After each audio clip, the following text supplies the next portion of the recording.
Bienvenidos. Esto es Fuera de la Caja. Yo soy Macario Esquetino. Le agradezco mucho que me escuche para continuar hablando de estos temas de largo aliento en este esfuerzo de tratar de entender el cómo construimos el discurso moral. Hemos dicho que la idea del discurso moral es ayudarnos a vivir en comunidad, en grupos grandes, porque pues eso se nos dificulta a los seres humanos, no podemos entender bien la realidad, imaginamos lo que hay en la mente de otros, y esto a veces nos lleva a decisiones muy extrañas, y para ayudarnos en este proceso de decidir, hemos ido construyendo un discurso moral, definir lo bueno y lo malo para pues simplificar las decisiones que tenemos que tomar. Este discurso moral tiene que partir de cómo somos los seres humanos, animales sociales que saben hablar, y busca el favorecer la cooperación, porque recuerde, somos el primate más cooperativo que existe y probablemente el animal más cooperativo, con la exclusión, si quiere usted, de algunos insectos que en realidad pues no forman una sociedad, sino que son un grupo o de hermanos o casi hermanos o clones, de forma pues que entre los animales grandotes somos el más cooperativo, y esto tiene que ver con cómo fuimos domesticándonos a nosotros mismos y cómo fuimos construyendo este discurso moral. Déjeme tratar de moverme rápido porque esto ya lo habíamos platicado hacia la época más reciente. Recuerde usted, habíamos construido los seres humanos hace 4.000 o 5.000 años una especie de estructura cuadriculada en donde pues verticalmente nos dividíamos por familias, los López, los Yáñez, los Hernández, y horizontalmente por niveles, que si quiere usted traerlo a términos actuales, por clase social. Y así funcionamos hasta que se nos ocurrió hace 4.000 años inventar la idea de la esclavitud. Y esto nos permitió que el nivel más bajo de la estructura fuese esclavos que trabajaban para el resto de los individuos, y estos esclavos pues no se dividían por familia propiamente hablando, digamos que era un bloque homogéneo, se compraban y se vendían, podía ser de su familia una persona y luego de otra familia. En términos de nuestra moral actual eso es impensable, pero así funcionamos durante un tiempo. ¿Cuándo cambia esto? Pues en Occidente cambia con la llegada del cristianismo, que es una religión que ofrece la idea de que todos debemos ser aceptados de forma similar, todos somos iguales. No todos, pero sí todos los que son cristianos. Y esto rompe con esta estructura que estábamos utilizando. Y esta ruptura no ocurre por pura suerte. Dice Joe Henrich, esto fue un programa de desarrollo social o de ingeniería social de la Iglesia, que tenía como objetivo sustituir al Imperio Romano. Recuerde usted que la estructura de la Iglesia Católica es en el fondo la estructura del Imperio Romano de Occidente. Por eso se llaman obispos, episcopos, los que vigilan, supervisores, digamos, que ocupan parroquias o las sedes episcopales. Incluso en inglés esa sede episcopal se llama see, que es el que está observando, el que es supervisor de la región. Pero para que esta nueva estructura pudiera funcionar bien, era indispensable acabar con las viejas familias romanas. Y la forma como esto se hace es construyendo una idea diferente de familia, que es la familia nuclear, la que hoy tenemos en Occidente de manera general. Había que romper con las estructuras de estas familias extendidas, y esto se logra hablando de una nueva forma familiar en la cual pues se casan las personas y se van a vivir lejos de la familia original, tienen sus hijos, controlan su herencia, se puede heredar a las mujeres, a diferencia de lo que ocurrió mucho tiempo en el Imperio Romano.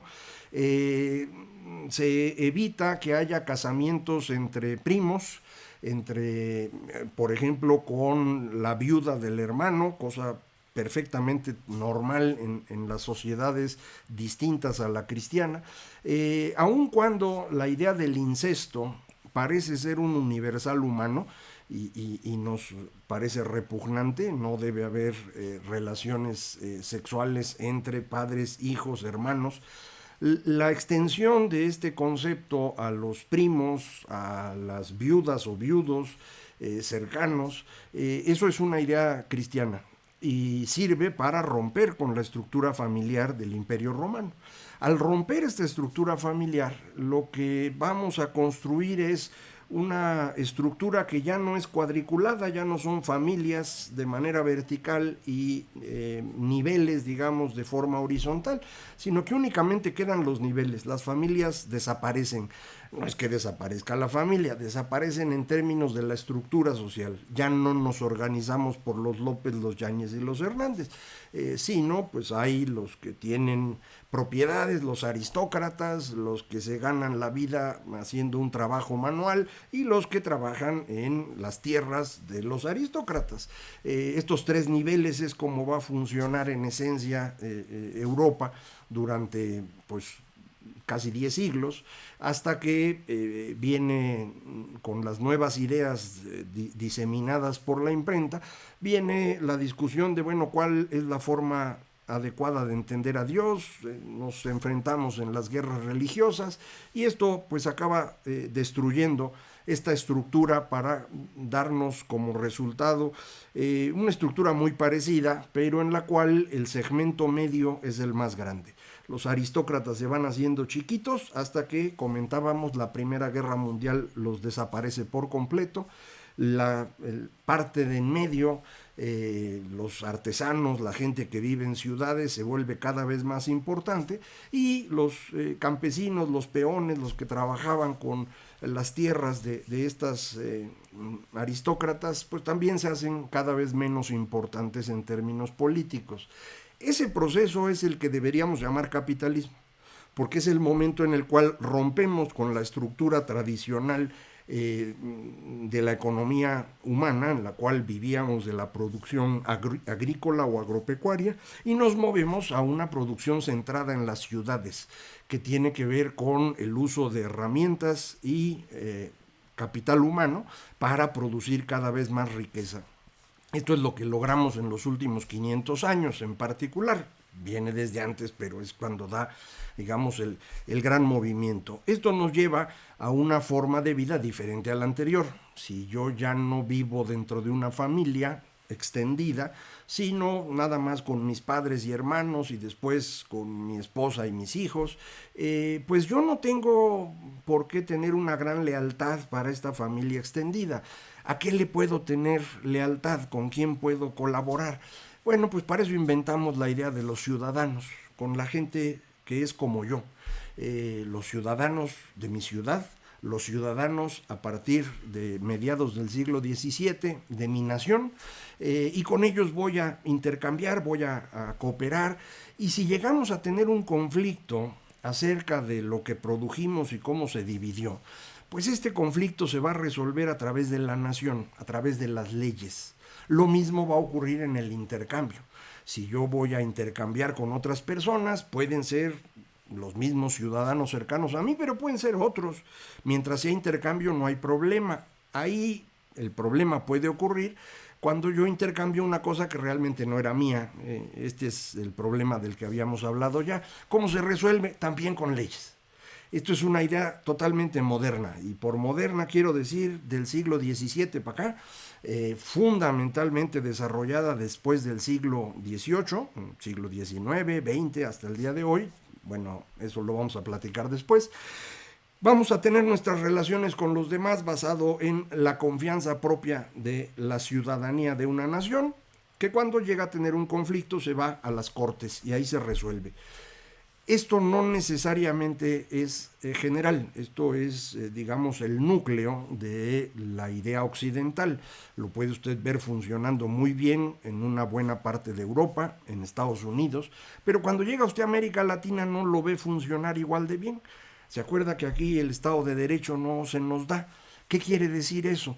quiere decir que están conviviendo en América Latina dos formas distintas de ver el mundo, dos moralidades, la occidental que acabamos de describir y otra propia del periodo anterior donde tenía yo mi cuadrícula. Y entonces en esta cuadrícula mi familia extendida es más confiable que el resto de la ciudadanía. Así que pues yo de preferencia hago mis negocios, mis intercambios, mi cooperación con mi familia. Y cuando tengo un conflicto se resuelve al interior de la familia o se resuelve en un conflicto entre familias. Esta es la manera con la cual funcionan estructuras antiguas, digámoslo así, en muchas partes del mundo. La más conocida, más famosa por las películas y novelas es la mafia. La mafia es eso. Es una estructura familiar que resuelve los conflictos por encima de las leyes. La existencia de este tipo de estructuras hace que la visión moderna no pueda generalizarse y en consecuencia no se tienen todas las ventajas de la visión moderna. A cambio, podría usted decir, se mantienen ventajas de la visión anterior. Una ventaja fundamental es la cercanía, la, digamos, tranquilidad de confiar en la familia, que no es igual a la tranquilidad de confiar en la ley. Son muy diferentes, emocionalmente son distintas, y esto hace pues que naturalmente nos carguemos más a esta visión tradicional familiar y que el tema legal y el tema de las estructuras ciudadanas nos sea más difícil. El proceso de transformación que dice Joe Henrich fue impulsado por la Iglesia, llega a su mayor desarrollo muy posiblemente durante la Reforma, en particular en los países en los cuales se impuso la visión diferente de la religión, mientras que en la visión católica se mantiene durante mucho tiempo más, hasta el día de hoy inclusive, estas visiones más tradicionales. Esta es la interpretación que a mí me parece que puede ser interesante para entender cómo nos fuimos moviendo. Ahora, en cada una de estas estructuras, estos discursos morales, vamos a mantener algunas ideas que vienen con nosotros desde el principio de los tiempos, ideas que nosotros acostumbramos llamar mitologías. Hay un autor, Witzel, que tiene la hipótesis de que construimos una gran mitología en el espacio que él llama Laurasia, utilizando, no sé si usted recuerda, cuando se van haciendo los continentes actuales, el mundo, toda la Tierra estaba unida en un solo gran continente que se llama Pangea, y luego se divide en dos, uno grandote al norte que se llama Laurasia y otro más pequeño al sur que se llama Gondwana. Bueno, del norte, Laurasia, estos dos nombres son los que él utiliza para definir las dos grandes corrientes mitológicas en el mundo. Una que ocurre en toda la parte del norte de África, Europa y Asia, y la otra en algunas partes del sur de Asia y Oceanía. Puesto que los seres humanos se mueven de Asia hacia América, pues toda América queda dentro del espacio llamado Laurasia. En esta visión mitológica, muy probablemente creada hace 40.000 o 50.000 años, y por lo tanto que pudo haberse trasladado a América hace 15 o 20 mil años, ya estoy como aquel. Estas ideas incluyen al héroe, a la doncella, al engañador o trickster, a la seductora, a la mujer y hombres viejos sabios. Estas ideas que aparecen en prácticamente todas nuestras narraciones mitológicas, cree Witzel que vienen de un origen común. Y entre todas ellas, una que sigue siendo muy importante para todos es el héroe. ¿Cuál es el héroe? Pues depende otra vez del momento. Hoy en día usted puede ver al héroe a cada rato en las películas. Buena parte de nuestras películas están construidas alrededor de eso. Incluso están los superhéroes. Una ahora serie grandota que hay de la Guerra de las Galaxias o de un montón de estas cosas que yo no acostumbro ver mucho, pero que tienen todas estas la misma lógica del gran héroe. ¿Cuál es el héroe? depende del momento. Una sociedad amenazada tiene a un héroe, realmente a alguien que los va a defender, que va a enfrentar a los malos, que va a ayudar a que su grupo sobreviva. Toda la construcción indoeuropea parte de la existencia de este gran héroe, acompañado por sus amigos, dice Christopher Beckwith, que es el comitatus, y esto es lo que va a constituir la estructura de prácticamente todas las culturas desde Europa hasta China, a través de esta gran cadena que conecta a ambas, que es el Asia Central, y es de donde surge esta idea. Cuando una sociedad no está amenazada seriamente, sino que está en un proceso de avance, su héroe es diferente. Yo lo llamaría, es una especie de líder, un líder que va ayudando a construir cosas. Este líder constructor, en tiempos recientes, podría ser el líder político, podría ser el líder empresarial, que van ayudando a desarrollar cada vez más a la sociedad, a generar más riqueza, a que todo el mundo viva un poco mejor. Y hay un tercer tipo de líder, me parece, que ocurre cuando lo que tenemos es una sociedad que ya no tiene ninguna urgencia inmediata, ni está siendo amenazada, ni le hace falta comida. Es una sociedad opulenta, diga usted. No necesariamente tienen que ser todos ricos, pero todo el mundo ahí la va llevando. ¿Qué necesito yo en una sociedad opulenta? Pues no necesito al gran héroe que me defienda de los enemigos, no necesito al líder que construya riqueza, necesito a alguien que me ayude a mantener, digamos, la unidad, a incluir, a incorporar, a agrupar. Necesito un pastor. Creo que estos tres distintos tipos de héroe son importantes para entender cómo es que nosotros decidimos quién es la persona importante en nuestra sociedad. En momentos de amenaza, pues hay que buscar a un líder que ayude a sobrevivir y a ganar. Es el caso de Churchill en Reino Unido, elegido porque era la persona con evidentemente más capacidad de enfrentar a la Alemania nazi. Pero una vez que ganan, los británicos deciden que el Churchill se vaya a su casa y venga otro, alguien que ayude a construir. Y ese es el tipo de persona que eligen. Hoy en día lo que hemos estado haciendo, me parece, en el mundo, es tratar de encontrar estos pastores que nos guíen. Sin embargo, dada la disparidad de ideas que estamos teniendo y el nacimiento de una nueva moralidad, esta nueva moralidad es en el fondo una amenaza, de manera pues que necesitamos a un personaje que simultáneamente sea una especie de pastor y de líder, de pastor y de héroe, no líder precisamente, porque no queremos construir nada, queremos enfrentar, pero queremos enfrentar agrupados de alguna manera. Esta combinación es la que creo que se puede identificar con los líderes que llamamos hoy populistas. Un tipo de personajes que basan su popularidad en un carisma particular. No es porque sean capaces de construir nada, es porque son atractivos y parece que pueden mantener unificado a un grupo lo suficientemente grande como para ganar la gran disputa por la nueva moralidad.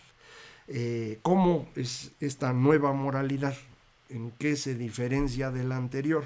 Creo que esto pues requiere que lo discutamos con un poquito más de calma. Se lo voy a posponer para la próxima emisión, porque ahí lo que haría yo, espero haber explicado razonablemente bien lo que creo que está pasando con este discurso, y ahora podríamos ya empezar a aclarar cómo es el tránsito de la moralidad que todos conocimos, que es una mezcla en América Latina de la moralidad moderna y la tradicional, al momento de esta moralidad siglo XXI, que todavía está difusa, pero que creo que ya se puede semblantear. Y eso es lo que voy a intentar hacer con usted en la próxima ocasión. Muchísimas gracias por escucharme. Esto fue Fuera de la Caja.